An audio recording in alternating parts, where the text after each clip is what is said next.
Nathan, for the past few months, even at the beginning of our relationship. She had an affair with him while we were together and never told me because she later got pregnant. One of the main reasons she and Nathan had to separate after high school was because he wasn't very serious about his life and had decided not to go to college. Back then, he was still living with his parents and hopping from one job to another every few months. She thought she needed stability in her life, so she chose to be with me because I was very career-oriented. She said that by staying with me, she was betting on the right horse, but now, she realized that money wasn't everything and that she was in love with Nathan. So, she wanted to build a life with him. Besides, he had enough time to change, and now he owned his own business, so she really didn't have to worry about money. When she confessed everything to me, she told me she had taken a paternity test and knew from the beginning that Johnny wasn't my son, but she chose to stay silent because I seemed very happy being a father, and she didn't want to ruin our relationship. Speaking about her past, she also made Nathan promise never to mention this affair they had because she didn't want to risk our relationship. For her happiness, he stayed away. However, they reconnected at a high school reunion almost 6 months before she finally told me the truth and rekindled their relationship once more. Since he was well established and still in love with her, and she realized she was still in love with him too, she had to leave.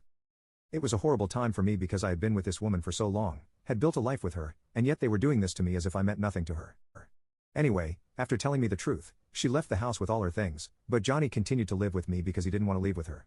She hadn't even consulted me before telling him the truth, and he already knew everything before I got home from work.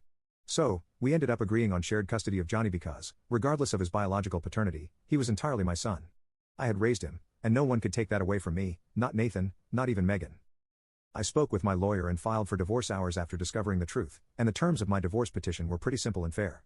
I would keep everything we had, and she should not expect any alimony, even though she had been a housewife for the past 14 years since she left her job after Johnny's birth. Despite all my support, she had been cheating on me and using me for money all the years we were together, and I wasn't going to let that continue any longer.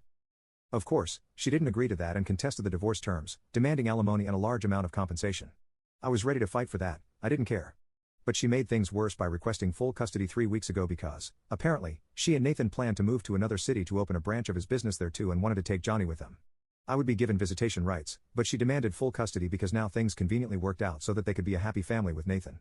Just because it was convenient for her, there was no way I was going to allow that to happen, and since we couldn't resolve it in mediation, this matter ended up going to family court. I was pretty confident this would be a piece of cake for me, but she and Nathan started lying blatantly about what kind of person I was.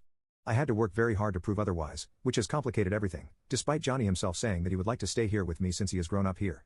They are doing everything they can to make it seem like Johnny is confused and that I'm the one manipulating him. They think I'm too much of a workaholic to be able to take care of him by myself and that it would be better for him to live with his mother.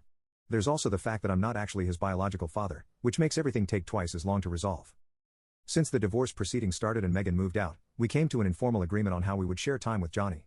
Until now, we had an arrangement where he would spend the first 4 days of the week with Nathan and Megan and come to me on the weekends. I thought this would be the arrangement we would stick to even after the divorce, but they complicated things much more than necessary by deciding to move to another city and requesting full custody out of nowhere. So, we've been stuck in a custody battle for the past few weeks. Now comment update to tag you on part 2.